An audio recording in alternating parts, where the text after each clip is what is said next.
জাতিসংঘ ইতিমধ্যে একটি রিপোর্ট প্রকাশ করেছে না, যে খুনি শেখ হাসিনা সকল হত্যার সাথে গুমের সাথে জড়িত।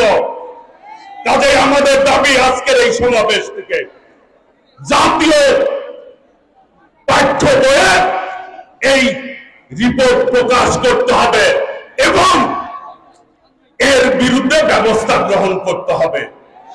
এই সরকার যদি ব্যবস্থা না নেয়, মনে করব আমরা শহীদের রক্তের সাথে কিন্তু বেঈমানি হবে যদি দোষরদের বিচার আপনারা ঠিকভাবে না করেন।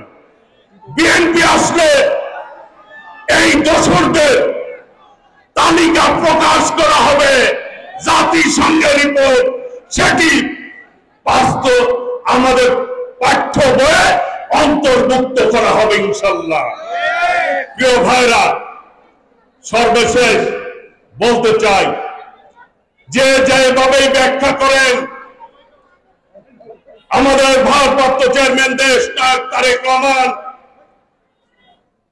বলেছেন, আগামী নির্বাচনে যেই জিতুক হারুক, যারা ফ্যাসিবাদ বিরোধী আন্দোলন করেছে তাদেরকে সকলকে নিয়ে আমরা জাতীয় সরকার করব।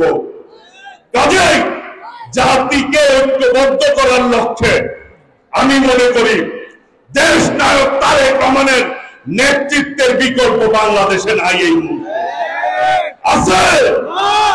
কাজেই আমাদের শত শহীদের রক্তের বিনিময়ে বিএনপির অসংখ্য নেতা গুম হয়েছে, খুন হয়েছে। ইলিয়াস আলী থেকে চৌধুরী আলম থেকে শুরু করে অসংখ্য নেতা গুম হয়েছে, খুন হয়েছে। টাঙ্গাইলের ফারুককে হত্যা করা হয়েছে, ফারুক চেয়ারম্যানকে। আজকে ওই সমস্ত খুনিদের দোসররা আজকে এই দিক ওদিক ঘোরাঘুরি করে।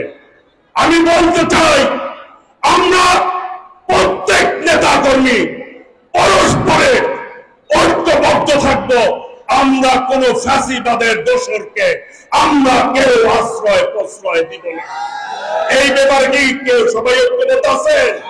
আপনারা দেখান ঐক্যবদ্ধ আছেন? দোসরের বিচার, এই খুনি হাসিনার বিচার বাংলার মাটিতে হতে হবে। ওই নেতা আছে, ওই নেত্রী আছে, সবাইকে হাত তুললে বলতে হবে নেত্রী আছে। ওই হাসিনার পতন হয়েছে, নেত্রী আছে। ওই সেই নেত্রী দেশ গড়েছেন শহীদ জিয়া, নেত্রী মদের খালেদা জিয়া, দেশ গড়েছেন শহীদ জিয়া, স্বাধীনতার ঘোষক জিয়া,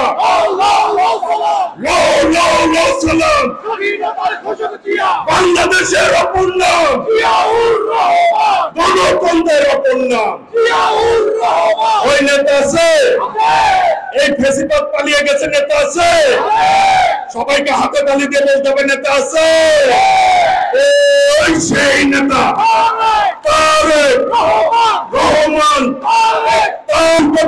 বাংলাদেশে তারেক রহমানের ভয় নাই, রাজপথ ছাড়ি নাই।